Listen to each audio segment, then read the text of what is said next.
Hello friends, welcome to the MPTS academy. I hope आप सभी अच्छे होंगे, पढ़ाई कर रहे होंगे, घर पे सेफ होंगे। देखिए, आज के इस सेशन में हम लोग सोल्व करेंगे एसएससी सीएचएसएल 2020 के इंग्लिश के क्वेश्चंस को। हम लोग प्रीवियस ईयर क्वेश्चंस को यहाँ पर जो है पूरे डिटेल में सॉल्यूशन कर रहे हैं, क्योंकि आपका सीएचएसएल का एग्जाम जो है 12 अप्रैल से होने वाला है। तो जिनका भी एग्जाम है वो अपना एडमिट कार्ड जो है स्टेटस चेक कर ले। एसएससी के द्वारा जो है लिंक अवेलेबल करा दिया गया है कुछ दिन पहले ही। ठीक है, तो जिनका भी एग्जाम है वो जरूर अपना जो है स्टेटस जरूर चेक कर लीजिएगा। ठीक, तो यहाँ पर जो है हम लोगों ने टारगेट किया था कि प्रीवियस 5 साल के क्वेश्चंस को हम लोग जो है पूरे डिटेल में सॉल्यूशन करके जाएंगे, ताकि कहीं से भी किसी प्रकार के क्वेश्चंस हमारे सामने आए तो हम आराम से उन क्वेश्चंस को बना सकें। ठीक है, तो इसके लिए हम लोगों ने एमबी पब्लिकेशन बुक 2016 को कंप्लीट किया। एमबी पब्लिकेशन बुक से हम लोगों ने 2019 के क्वेश्चंस को कंप्लीट किया। एमबी पब्लिकेशन बुक से 2018 के प्रीलिम्स के क्वेश्चंस को सिर्फ सोल्व किया। ठीक, एमबी अभी हम लोग कर रहे हैं एसएससी सीएचएसएल जो 2020 में आपका क्वेश्चन हुआ था आया था, और जो सीजीएल 2020 में जो आपके क्वेश्चंस आए थे इंग्लिश के। ठीक है, तो यहाँ पर जो है हम लोग मोटा मोटी 4 साल के जो प्रीवियस ईयर क्वेश्चंस है उनका हम लोगों ने यहाँ पर सॉल्यूशन किया है पूरे अच्छे से। 2017 का जो यहाँ पर रिमेनिंग रह गया है। ठीक है, तो 4 साल में जितने भी क्वेश्चंस आपको सॉल्यूशन सॉरी करा कर दिए गए हैं, जरूर आप उन लेसन्स को देख लीजिए। ठीक है, सेपरेट प्लेलिस्ट सबका बना हुआ है। ठीक है, MB book solution 2016, 2019, 2018, SSC CHSL 2020, SSC CGL 2020। ठीक, सबके जो है सेपरेट प्लेलिस्ट बने हुए हैं। आप प्लेलिस्ट सेक्शन में जाएंगे, आपको वहां पर सारे जो है प्लेलिस्ट मिल जाएंगे। थोड़ा आप स्क्रॉल करके देखेंगे तो एमबी पब्लिकेशन 2016, 18, 19 सबको सब चीज जो है आपको वहां पर मिल जाएगा। ठीक है, तो यहाँ पर जो है हम लोग सोल्व करेंगे आज 20 अक्टूबर के फर्स्ट शिफ्ट के क्वेश्चंस को। तो लेसन को कंप्लीट देखिएगा, और कहीं पर कुछ समझ में ना आए तो कमेंट सेक्शन में जरूर कमेंट कर दीजिएगा। आपको जो है डेली यहाँ पर सॉल्यूशन कराया जा रहा है प्रीवियस ईयर क्वेश्चन का, तो आप लोग जो है लेसन को कंप्लीट देखते जाइए। कहीं पर कुछ समझ में ना आए जरूर कमेंट करिएगा। क्वेश्चन नंबर फर्स्ट, यहाँ पे आपको बोला गया है कि select the most appropriate word to fill in the blank in the given sentence. Appropriate मतलब होता है उपयुक्त, ये वर्ड ध्यान रखिएगा, एसएससी पूछ चुका है इसका सिनोनिम भी। ठीक, उपयुक्त आपको वर्ड चूज करना है फिल इन द ब्लैंक करने के लिए सेंटेंस को। ठीक, order was quickly fill in the blank in the area after the scuffle between the two groups। scuffle मतलब होता है भिड़ंत। ठीक, दो ग्रुपों में जो है भिड़ंत हुआ, उसके बाद जो है ऑर्डर क्या किया गया, क्विकली। ऑप्शंस है रिकवर्ड, रिकवर्ड मतलब होता है वापस पाने वाला या फिर बरामद करना, बचना। ठीक, रिबिल्ड यानी कि पुनर्निर्माण करना, रिपेयर्ड यानी कि मरम्मत करना, रीस्टोर्ड यानी कि बहाल करना। तो वहां पर जो है तुरंत ही ऑर्डर को बहाल किया गया जब यहाँ पर जो है 2 ग्रुप्स में लड़ाई हो गई थी, भिड़ंत हो गई थी। राइट आंसर आपका यहाँ पे ऑप्शन डी। क्वेश्चन नंबर 2, यहाँ पे आपको एक्टिव पैसिव वॉइस चेंज करना है। Gulliver easily pulled all the warships of the enemy after him. Subject और वर्ब, वर्ब का सेकंड फॉर्म।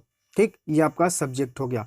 तो ये आपका जो सेंटेंस बनेगा वो कौन से फॉर्म में बनेगा, ये आपका जो सेंटेंस बन गया वो आपका हो गया पास्ट इंडिफिनिट, क्योंकि पास्ट इंडिफिनिट का ही ये रूल होता है, स्ट्रक्चर होता है, सब्जेक्ट प्लस वर्ब का सेकंड फॉर्म प्लस ऑब्जेक्ट, जब आपका सेंटेंस अफर्मेटिव में होता है। ठीक है, तो ये हम लोगों ने पहचान लिया कि ये पास्ट में बनेगा।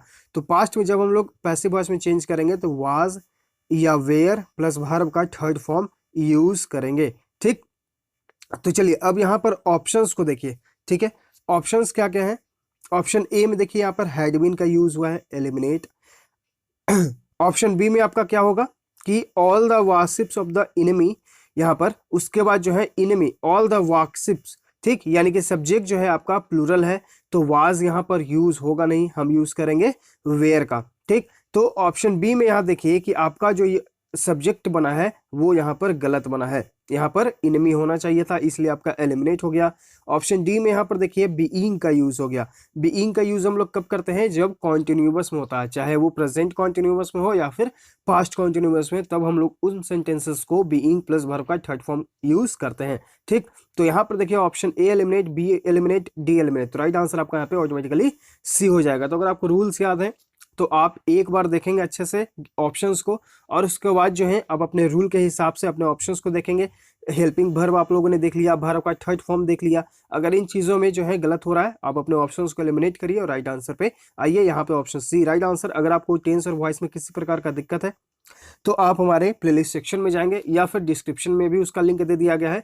आपको एक प्लेलिस्ट मिलेगा SSC 45 डेज प्लेस के नाम से। इसमें आपको टेंस और वॉइस साथ साथ में सिखाया गया है, तो जिन्हें भी दिक्कत है थोड़ा बहुत वो जरूर देख लीजिएगा इस प्लेलिस्ट को। क्वेश्चन नंबर 3, यहाँ पे आपको एंटोनिम यानी कि विपरीत बताना है कैंडिड का। कैंडिड मतलब होता है स्पष्ट, एकदम खुले तौर पे बोलने वाला, एकदम स्पष्ट रूप से। ठीक, ऑप्शन देखते हैं। जेन्युइन यानी कि वास्तविक, फ्रैंक यानी कि स्पष्ट रूप से, तो ये आपका सिनोनिम है इसलिए एलिमिनेट। ट्रूथफुल यानी कि ईमानदार, डेवियस यानी कि टेढ़ा मेढ़ा बात करने वाला, ठीक है, यानी कि चालाक जिसे बोलते हैं। राइट आंसर आपका यहाँ पे ऑप्शन डी। एक व्यक्ति जो है एकदम स्पष्ट बोल रहा है और एक जो है घुमा फिरा कर बात कर रहा है, option D right answer. Question 4, यहाँ पे आपको इनकरेक्ट स्पेल को चूज करना है। गैलप, इसका मतलब क्या होता है? घोड़े की चाल। ठीक, गैलरी, देखिए यहाँ पर ये दोनों वर्ड एक साथ लिखे गए हैं, तो गैलरी जो है ये आपका करेक्ट स्पेल्ड है, इसका मतलब होता है गलियारा। और गैलेंट मतलब क्या होता है? इसका मतलब होता है वीर। तो आपका राइट आंसर यहाँ पे ऑप्शन बी हो जाएगा। ए की जगह आपको क्या यूज करना है? ई का यूज करना है, गैलरी यानी कि गलियारा। आगे आपको दिया गया है एक कंप्रिहेंशन पैसेज, इसे आपको फिल करना है गिवन ऑप्शन से। ड्यूरिंग ऑर्गेनाइज्ड टूर यानी कि जो व्यवस्थित टूर्स होते हैं उनके दौरान terrorist can visit a former Nazi compound 40 kilometre. Tourist जो है विजिट कर सकते हैं, विजिट यानी कि यात्रा कर सकते हैं। अ फॉर्मर यानी कि पहले का Nazi compound 40 kilometre, fill in the blank, into, in, at या फिर फ्रॉम। तो हम लोग यूज करेंगे फ्रॉम। ठीक, किलोमीटर्स फ्रॉम बर्लिन यानी कि बर्लिन से जो है वो 40 किलोमीटर है। Called the forbidden city. अगर यहाँ पर हम सिंपली अगर एक वर्ड को ध्यान दें, फॉरबिड, फॉरबिड मतलब होता है मना करना। ठीक, फॉरबिड मतलब क्या होता है? मना करना। तो ये SSC में ये वर्ड पूछा गया है, ध्यान रखिएगा। ठीक, फॉरबिड मतलब हो गया मना करना। चूंकि यहाँ पर बात हो रहा है फॉरबिडन सिटी, ये आपका नाउन है, ये वर्ब के फॉर्म में एक वर्ड यूज होता है फॉरबिड, इसका मतलब होता है मना करना, तो ये ध्यान रखिएगा। ठीक, तो यहाँ पर बात हो गया कि बर्लिन से 40 किलोमीटर दूर है उस शहर को हम लोग बोलते हैं forbidden city. 20,000 people, 20,000 people, fill in the blank, Rome, visit, watch या फिर कॉल। तो यहाँ पर हम लोग क्या यूज करेंगे? अभी हम लोगों ने ऊपर देखा कि जो टूरिस्ट हैं वो क्या करते हैं? विजिट करते हैं। तो यहाँ पर हम लोग फिर से यूज करेंगे विजिट का। तो इन थोड़ा सा चीजों को जो है ध्यान रखिएगा कि क्या वर्ड जो है यूज हो रहा है। जैसे कि आप यहाँ पर ही देखिए, जो सेंटेंस आपका शुरू हुआ था विजिट, तो फिर से हम लोग यहाँ पर विजिट का यूज कर सकते हैं। ठीक, 20,000 people visit here every year, यानी कि यहाँ पर जो है हर साल यात्रा करते हैं लगभग 20,000, 20,000, हाँ 20,000। ठीक है, हियर एवरी ईयर, हर साल, to learn about Nazi military story history, वो किस चीज के बारे में सीखने आते हैं, जानने आते हैं? तो नाजी मिलिट्री का जो हिस्ट्री है, इतिहास है, उसके बारे में। ठीक है, the Nazis, fill in the blank, options are, was, where या फिर हैड। तो देखिए ऑप्शंस हैं आर, आर का यूज प्लूरल में होगा चूंकि बात हो रहा है पूरा पास्ट में। एलिमिनेट, वाज चूंकि सब्जेक्ट जो है हमारा प्लूरल है क्योंकि नाजीज का यूज हुआ है, तो सब्जेक्ट प्लूरल है तो हेल्पिंग वर्ब भी प्लूरल, इसलिए भी एलिमिनेट। एलिमिनेट राइट आंसर आपका यहाँ पे ऑप्शन सी। तो हम लोग यूज करेंगे वेयर का। द नाजीज यानी कि subject plural, were military active at the compound, जो नाजीज के जो थे वो मिलिटरली जो है एक्टिव थे उस समय अपने कंपाउंड में। Fill in the blank, was, fill in the blank, what, whom, who या फिर विच। तो यहाँ पर हम लोग यूज करेंगे विच। यहाँ पर विच जो है एक निर्जीव चीज, यानी कि उनका जो मिलिट्री पावर है, एक्टिवनेस जो है वो इसके लिए दर्शाया जा रहा है। Which was kept secret in a forest, जो उनका मिलिट्रली एक्टिवनेस जो था वो सीक्रेट रखा गया था एक जंगल में, एंड बिहाइंड अ फेंस। ठीक, the Nazis fill in the blank much of world war 2 from here. तो नाजीज जो है स्टार्टेड, फाउट, कैरीड या फिर प्लांट। तो नाजी जो है उन्होंने कहाँ से प्लान किया था? तो वो जो एक जंगल से और फेंस के पीछे से जो है उन्होंने वर्ल्ड वार 2 में अपने सारे प्लान किए थे। यहाँ पे हम लोग यूज करेंगे प्लान का। ठीक, चलिए अब आते हैं क्वेश्चन नंबर 10 पे। यहाँ पे आपको इनडायरेक्ट स्पीच में चेंज करना है। I said to Kriti these plants will take about 2 months to flower. ठीक, तो ये जो प्लांट्स हैं वो लगभग 2 महीने लगेंगे इनको फूलने में। ठीक, तो यहाँ पर देखिए सेड टू, तो सेड टू को हम लोग किस में चेंज कर देते हैं? टोल्ड में चेंज कर देते हैं। अब यहाँ पर देखिए दीज है तो इसको हम चेंज करेंगे दोज में। ठीक, और यहाँ पर चूंकि ये देख रहे हैं कि ये पार्ट हमारा पास्ट में है, तो इन्वर्टेड कॉमा के अंदर वाला पार्ट भी जो है उसके हेल्पिंग वर्ब को हम पास्ट में चेंज करेंगे। तो विल का क्या हो जाएगा आपका? ये बताइए, विल का हो जाएगा वुड। तो देखिए ऑप्शंस को, ऑप्शंस हम लोगों ने देखा ए टोल्ड है लेकिन यहाँ विल है। ठीक, एलिमिनेट। यहाँ देखिए दोस्त तो ये था लेकिन यहाँ पे विल ही है इसलिए एलिमिनेट हो गया। यहाँ देखिए टोल्ड है, यहाँ पर दिस का छोड़ दिया गया, ज्यों का त्यों, क्योंकि हम जानते हैं कि इनडायरेक्ट स्पीच में दिस का दोज हो जाता है, इसलिए एलिमिनेट। यहाँ देखिए टोल्ड और यहाँ पर वुड, तो यहाँ पे आपका ये हो सकता है टोल्ड दोज, यहाँ पर देखिए ये आपका गलत। तो राइट आंसर आपका यहाँ पे ऑटोमेटिकली ऑप्शन सी हो जाएगा। तो अगर आपको रूल्स क्या आते हैं, आप कुछ चीजों को देखेंगे, ऑप्शंस को एलिमिनेट करेंगे, राइट आंसर पे आ जाएंगे। तो अगर आपको डायरेक्ट इनडायरेक्ट स्पीच में कोई दिक्कत है तो आप हमारा टेलीग्राम चैनल द इम्पुजिस एकेडमी, जिसका डिस्क्रिप्शन में लिंक दे दिया गया है, आप उसे ज्वाइन करिए और उसके सर्च आइकन में सर्च करिए नारेशन, तो इस नाम से आपको एक पीडीएफ मिलेगा। उस पीडीएफ को पढ़ लीजिए, सारे कंफ्यूजन दूर हो जाएंगे, सारे जो है चीजें उसमें बताई गई हैं नारेशन के बारे में। क्वेश्चन 11, यहाँ पे आपको ग्रामेटिकल एरर को फाइंड आउट करना है। When the boys were playing the match it suddenly starts raining. जब लड़के जो हैं मैच खेल रहे थे, इट सडनली, वेयर का यूज हुआ है, यहाँ ध्यान दीजिएगा, ठीक है, ये पास्ट में यूज होता है। तो आगे सेंटेंस उसे भी हम पास्ट में चेंज करेंगे, तो स्टार्ट्स ये आपका प्रेजेंट वर्ब का फिफ्थ फॉर्म यानी कि प्रेजेंट में यूज होता है, तो एरर हो जाएगा आपका स्टार्ट्स वाले फॉर्म में। यहाँ पर जो है इट सडनली स्टार्टेड होगा, क्योंकि हमें सेंटेंस को जो है पास्ट में कंप्लीट करना होगा। जब बच्चे जो है मैच खेल रहे थे तब अचानक से बारिश शुरू हुई, ठीक, इसलिए जो है हम लोग इस पार्ट को जो है सुधारेंगे, क्योंकि बाद वाला जो काम कौन सा हो रहा है, वो बारिश होने का हो रहा है। तो पहले क्या काम हो रहा था, पास्ट में हो रहा था, बच्चे खेल रहे थे यानी कि पास्ट में, तो आगे वाला पार्ट भी जो है हम पूरा कंप्लीट करेंगे पास्ट में, इसलिए जो है हम इंप्रूव करेंगे यहाँ पर स्टार्ट्स की जगह स्टार्टेड, ऑप्शन बी में यहाँ पर एरर हो जाएगा। क्वेश्चन 12, यहाँ पे आपको OWS बताना है। फ्लेश ईटिंग एनिमल, यानी कि जो जानवरों का जो है फ्लेश खाते हैं, मांस खाते हैं, उसे क्या बोला जाता है। इंसेक्टिवोर यानी कि जो कीट खाते हैं, जो कीड़े मकोड़े होते हैं। हर्बीवोर यानी कि शाकाहारी। कार्निवोर यानी कि जो मांसाहारी। ओमनिवोरर यानी कि जो सब कुछ खाते हैं, शाकाहारी मांसाहारी सब प्रकार के वो हैं, ठीक। तो यहाँ पे आपका right answer option C carnivore यानी कि मांसा भक्षी। क्वेश्चन नंबर 13, यहाँ पे आपको इडियम का अर्थ होता है लुक आफ्टर, इसका मतलब होता है ध्यान रखना किसी का, ठीक है, ध्यान रखना। ऑप्शन देखते हैं। टेक केयर ऑफ यानी कि ध्यान रखना, option A right answer. Resemble यानी कि सदृश यानी कि किसी के हूबहू दिखना, और इसके साथ जो है कोई भी प्रीपोजिशन का यूज नहीं करें, ठीक। जैसे कि ऑप्शन आपको दिया रहेगा रिजेंबल टू, रिजेंबल एस, तो इसके साथ आपको कोई भी प्रीपोजिशन जो है यूज नहीं करना है, इस चीज को याद रखिएगा, ठीक। रिजेंबल यानी कि सदृश होना। सर्च फॉर यानी कि किसी चीज का ढूंढना। स्कूल यानी कि जांचना, राइट आंसर ऑप्शन है। क्वेश्चन 14, यहाँ पे आपको अंडरलाइन सेगमेंट में इंप्रूवमेंट की जरूरत है, तो गिवन ऑप्शन से करें, नहीं तो फिर इंप्रूवमेंट ऑप्शन के साथ जाए। While my parents talked to the visitor, I made tea in the kitchen.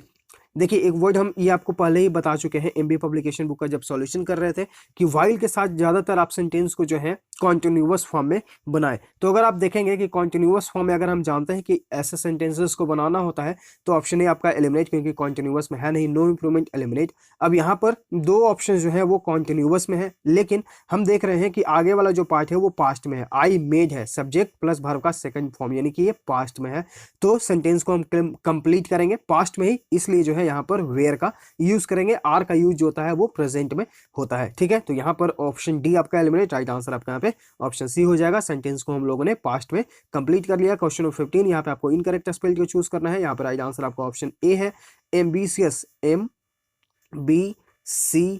इसका मतलब होता है महात्माकांक्षी। ऑप्शन ए आपका यहाँ पर राइट आंसर, यानी कि यहाँ पे आपको आई करना है, ठीक। बाकी ऑप्शन है गॉर्जियस यानी कि शानदार, सीरियस यानी कि गंभीर, क्यूरियस यानी कि जिज्ञासु। क्वेश्चन 16, यहाँ पे आपको सिनोनिम बताना है। सिनोनिम यानी कि पर्यायवाची शब्द। रिकंसाइल यानी कि सामंजस्य बैठाना, समाधान करना मिलजुल कर, ठीक है। ऑप्शंस देखते हैं। एजिटेट यानी कि उत्तेजित करना, रिफ्यूज यानी कि इनकार करना, स्कैटर यानी कि बिखर जाना, बिखराव, रिजोल्व यानी कि समाधान, राइट आंसर आपका यहाँ पे ऑप्शन डी हो जाएगा। क्वेश्चन नंबर 17, यहाँ पे आपको फिल इन द ब्लैंक करना है। He fill in the blank his studies even after leaving college and finally got a PhD degree. Options देखते हैं। साउट यानी कि खोजना, किसी चीज के लिए किसी चीज को खोजना, ठीक। परसिस्टेड, परसिस्टेड मतलब हो गया आपका कायम रखना, दृढ़ रखना, ठीक है। परस्यूड यानी कि अपने लक्ष्य का पीछा करना, कैरिड यानी कि रखना। तो यहाँ पर हम राइट आंसर चूज करेंगे ऑप्शन सी, यानी कि ही परस्यूड हिज स्टडी, यानी कि उसने अपने अध्ययन को, अपने पढ़ाई को जारी रखा, उसका पीछा किया कॉलेज को छोड़ते हुए भी, और उसने जो है PhD डिग्री को हासिल किया, ठीक। क्वेश्चन नंबर 18, यहाँ पे आपको सेंटेंस अरेंज करना है सही ऑर्डर में।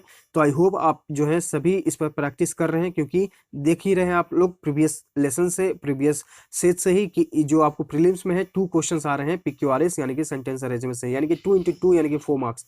तो ये हर एक मार्क आपके लिए इंपॉर्टेंट है। आई होप आप इसका प्रैक्टिस कर रहे हैं और आप इसका आंसर कमेंट सेक्शन में बताएंगे। क्वेश्चन 19, यहाँ पे आपको एरर बताना है।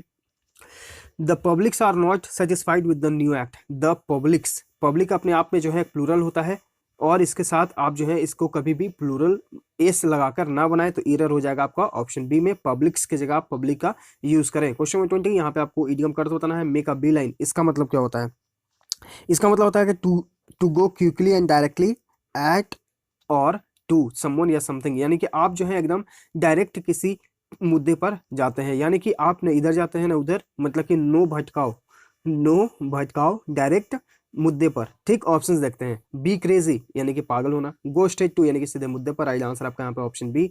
रिमेन बिजी यानी कि व्यस्त होना, स्टैंड इन अ क्यू यानी कि कतार में खड़ा होना। क्यू यू ई इसका मतलब होता है कतार यानी कि लाइन जिसे हम लोग बोलते हैं। ऑप्शन बी यहाँ पे आपका राइट आंसर। क्वेश्चन 21 यहाँ पे आपको अंडरलाइन सेगमेंट में इंप्रूवमेंट की जरूरत है तो गिवन ऑप्शन से करें, जो नो इंप्रूवमेंट ऑप्शन के साथ जाए। After switching off the light he went off to sleep, यानी कि लाइट को स्विच ऑफ करने के बाद जो है वो सोने चला गया। इस सेंटेंस में कोई भी इंप्रूवमेंट की जरूरत नहीं है, हम जाएंगे ऑप्शन सी यानी कि नो इंप्रूवमेंट ऑप्शन के साथ। क्वेश्चन 22 यहाँ पे आपको जो है सिनोनिम बताना है। सैल्वेज इसका मतलब होता है, सैल्वेज मतलब होता है नुकसान होने से बचाना। क्या होता है? नुकसान होने से बचाना, यानी कि आपको कोई सेव कर रहा है। लूज मतलब क्या हो गया? खोना, गंवाना। हर्ट यानी कि चोट, वेस्ट यानी कि बर्बादी, ठीक है, या फिर बेकार। सेव यानी कि बचाना। राइट आंसर आपका यहाँ पे ऑप्शन डी हो जाएगा। क्वेश्चन 23 यहाँ पे आपको एंटोनिम यानी कि विपरीत बताना है। कन्वीनियंस मतलब होता है सुविधा। जैसे कि अगर आप ट्रेन से अगर ट्रेवल करते हैं या फ्लाइट से, तो वहां पे अगर कोई डिले हो जाता है तो फ्लाइट में क्या अनाउंसमेंट होता है या फिर प्लेटफॉर्म पर कि योर अनकन्वीनियंस यानी कि असुविधा। चूंकि यहाँ पे कन्वीनियंस है इसलिए सुविधा होगा। अब इसका विपरीत आपको बताना है। ठीक, तो इंजॉयमेंट यानी कि खुशी, सेटिस्फैक्शन यानी कि संतुष्टि, असिस्टेंस यानी कि सहायता, हिंड्रेंस यानी कि बाधा, यानी कि आपको परेशानी हुई। तो राइट आंसर आपका यहाँ पे ऑप्शन डी है, एक तरफ सुविधा एक तरफ असुविधा, बाधा। क्वेश्चन 24 यहाँ पे आपको जंबल सेंटेंसेस दिया गया है, इसे आपको कनेक्ट करना है। तो चलिए प्रीवियस तो क्वेश्चन को आपको कमेंट सेक्शन में आंसर बताना है, यहाँ पे हम आपको बताते हैं कैसे इसे कनेक्ट करना होता है। तो हम लोग सारे सेंटेंसेस को सबसे पहले केयरफुली पढ़ते हैं, उसके बाद जो है एक सब्जेक्ट को चूज करते हैं, क्योंकि हमें एक पता होना चाहिए कि आखिर बात किस पर हो रहा है, तब हम जाकर जो है आगे सेंटेंसेस को कनेक्ट कर पाएंगे। ठीक, तो यहाँ पर आप चारों सेंटेंसेस को केयरफुली पढ़िएगा। इसका पीडीएफ जो है हमारे Telegram channel the business academy, जिसका डिस्क्रिप्शन में लिंक है, आप वहां से आकर डाउनलोड कर सकते हैं और वहां से जो है आप फिर इसे प्रैक्टिस भी कर सकते हैं। तो आप वहाँ पे पढ़ेंगे आराम से, आपके पास सफिशिएंट टाइम है, लेकिन ज़्यादा से ज़्यादा प्रैक्टिस करेंगे तो समय भी आपका कम लगेगा। ठीक, तो वहाँ पर आप देखेंगे कि यहाँ पर एक बात हो रहा है कि I ordered a great quantity of strong cable and bars of iron. मैंने जो है आयरन का जो है काफ़ी मात्रा में जो है ऑर्डर किया, यानी कि आप जो है आयरन मंगा रहे हैं यानी कि लोहा मंगा रहे हैं, यानी कि आपका सेंटेंस जो है सी से शुरू हो रहा है। ठीक, अब यहाँ पर देखिए स्ट्रॉन्ग केबल के बारे में बात हो रहा है, तो the cable was thick as pack thread and the bars were the size of knitting needles। यहाँ पर देखिए स्ट्रॉन्ग केबल एंड बार्स के बारे में बात हुआ, तो अब इसे जो है केबल और वार के बारे में यहाँ पर बात हो रहा है, यानी कि सी के बाद आपका आया ए। ठीक, सी के बाद आपका क्या आया? ए। तो ऑप्शंस देखिए, ऑप्शन सी और ऑप्शन डी आप एलिमिनेट कर सकते हैं। सी ए। अब क्या आएगा? तो सी ए। उसके बाद जो है आपने क्या किया कि केबल्स को जो है ट्विस्ट किया, यानी कि मोड़ा, एंड मेड 50 स्ट्रॉन्ग कॉर्ड्स, और उससे जो है आपने 50 मजबूत कॉर्ड्स बनाए, यानी कि सी ए। उसके बाद आपका आया डी, तो राइट आंसर यहाँ पे ऑप्शन बी हो जाएगा। ठीक, तो इस प्रकार से जो है आप इस पर ज़्यादा प्रैक्टिस करते जाएंगे तो आप इसमें जो है महारत हासिल कर सकते हैं। बस यही बात है कि प्रैक्टिस आपको करते रहना है। क्वेश्चन 25 यहाँ पे आपको OWS बताना है, यानी कि one word situation. A ruler with total power over a country, typical one who has obtained control by force, यानी कि एक ऐसा व्यक्ति जो एक देश पर शासन कर रहा है और उसने जो है बाय फोर्स यानी कि जबरदस्ती जो है कंट्रोल प्राप्त कर लिया है पूरे देश पर, उसे क्या कहा जाता है? ट्रेटर यानी कि देशद्रोही, डिक्टेटर यानी कि तानाशाही। राइट आंसर आपका यहाँ पे ऑप्शन बी डेमोक्रेट। इसका मतलब क्या होता है? प्रजातंत्रवादी, प्रोटेक्टर यानी कि सुरक्षा करने वाला। राइट आंसर आपका यहाँ पे ऑप्शन बी हो जाएगा। तो ये है 20 अक्टूबर के फर्स्ट शिफ्ट के 1 से 25 नंबर क्वेश्चन तक का डिटेल में सॉल्यूशन। आई होप आपको हर एक क्वेश्चन हर एक वर्ड अच्छे से समझ में आ गया होगा। आपको इस पीडीएफ में हमारे टेलीग्राम चैनल का लिंक मिल जाएगा, डिस्क्रिप्शन में भी दे दिया गया है, और हमारे टेलीग्राम चैनल पे आपको इस प्रकार के जो है डेली पीडीएफ्स दिए जा रहे हैं, सिनोनिम्स और एंटोनिम्स के सारे एमबी पब्लिकेशन बुक से दिए जा रहे हैं। एसएससी के द्वारा जो पूछे गए हैं प्रीवियसली, सारे आपको वहाँ पर मिल जाएंगे। टेलीग्राम चैनल को ज्वाइन करिए, वहाँ पर पीडीएफ्स को डाउनलोड करिए। इसके अलावा जो है आपको अभी मार्च मंथ के जो है करंट अफेयर्स भी प्रोवाइड किए गए हैं 4 पार्ट में। आज आपको जो है लास्ट एंड 5th पार्ट जो है मिल जाएगा। ठीक है, तो हम लोग जो है प्रीवियस 1 साल का, या कह लीजिए कि जनवरी 2020 से मार्च 2021 तक के करंट अफेयर्स को हम लोगों ने पीडीएफ फॉर्म में कंप्लीट कर लिया, आपको उसका जो है हम कंपाइल करके जो है एक जगह आपको दे देंगे। लगभग 40 पेजेस होगा, यानी कि मोटा मोटी मान लीजिए तो 700 से 800 के आसपास करंट अफेयर्स है। तो आप इन्हें पढ़ लेंगे आराम से, सीजीएल और सीएचएसएल में आपको जो है ये करंट अफेयर्स काम आ जाएंगे, ठीक है। क्योंकि आईबी में जो है बहुत सारे क्वेश्चन जो है करंट अफेयर्स से आए थे, जो हम पीडीएफ आपको दिए थे। तो आप चाहें तो आईबी के ऑफिशियल क्वेश्चंस को डाउनलोड करके जो 2021 में हुआ है आप मिला सकते हैं हमारे करंट अफेयर्स के पीडीएफ से, ठीक है। तो ये है पूरे डिटेल में सॉल्यूशन।